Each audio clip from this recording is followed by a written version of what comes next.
সকাল ৯টা। নিত্যদিনের মতো দোকান খুলতে এগিয়ে আসছে তরিকুল। হাত ধরে নিয়ে আসছে তার ছোট ছেলেকে। একটু লক্ষ্য করলে দেখবেন সে আর ৫টা মানুষের মতো স্বাভাবিক গঠনের নয়। হাঁটতেও পারে না স্বাচ্ছন্দ্যে। প্রতিটি পদক্ষেপ যেন সংগ্রামের। এই ছোট্ট দোকানটিতেই বসে তরিকুল আর তার ছোট ভাই চান। তবে দোকান বললে যেরকম মালামাল ভরা ছবি চোখে ভাসে, এখানে তেমন কিছুই নেই। অনেকটাই শূন্য।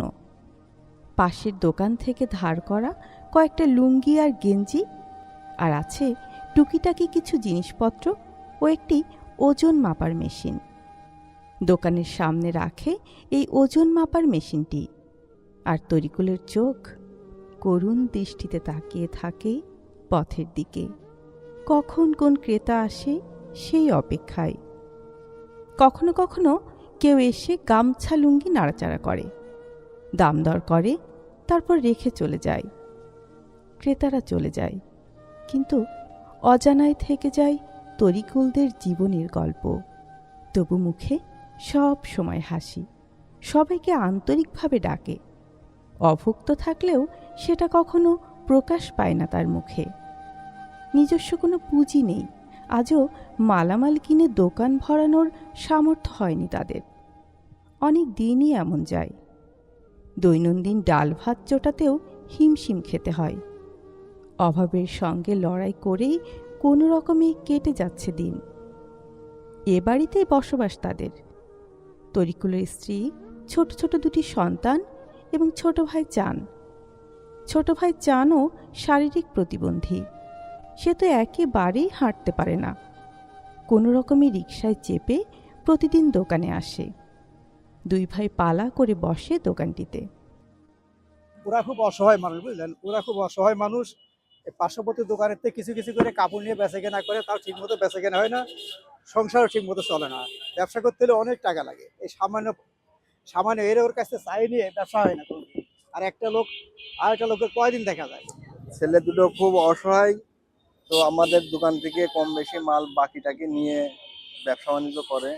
ভালো একটা চলে না। প্রতিবন্ধী মানুষ, ভিক্ষা করে খাওয়ার কথা ছিল, কিন্তু তারা ব্যবসা বাণিজ্য করে খাচ্ছে, থেকে বাকিটাকে নেয়। তো আপনারা যদি সবাই মিলে সাহায্য সহযোগিতা ওনাকে করেন, তো উনি যাই হোক নিজে নিজে প্রতিষ্ঠিত হইতে পারে। পঙ্গু অসহায় মানুষ, করে খাতে পারে না।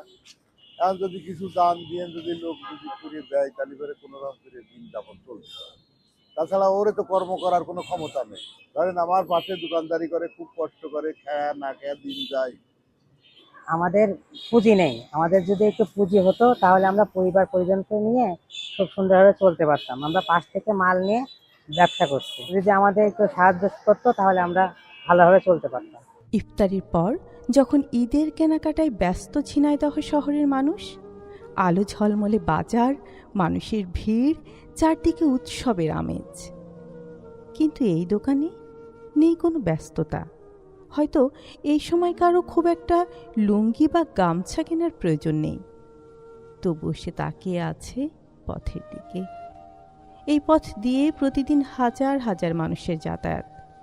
তবুও সবার কাছে অজানা থেকে যায় এই দুই ভাইয়ের সংগ্রামের গল্প। যদি একটু পুঁজির ব্যবস্থা করা যেত, যদি দোকানে কিছু মালামাল তুলে দেওয়া যেত, তাহলে হয়তো এই দুঃখের ভারটা কিছুটা হলেও হালকা হতো। চলছে পবিত্র রমজান মাস। অনেকে জাকাত দিচ্ছেন, আরও দেবেন।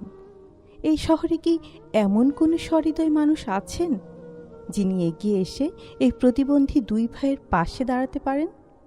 হয়তো আপনার সামান্য সহযোগিতায় বদলে দিতে পারে তাদের পুরো জীবন। আহ্বান রইল মানুষ হয়ে মানুষের পাশে দাঁড়ানোর।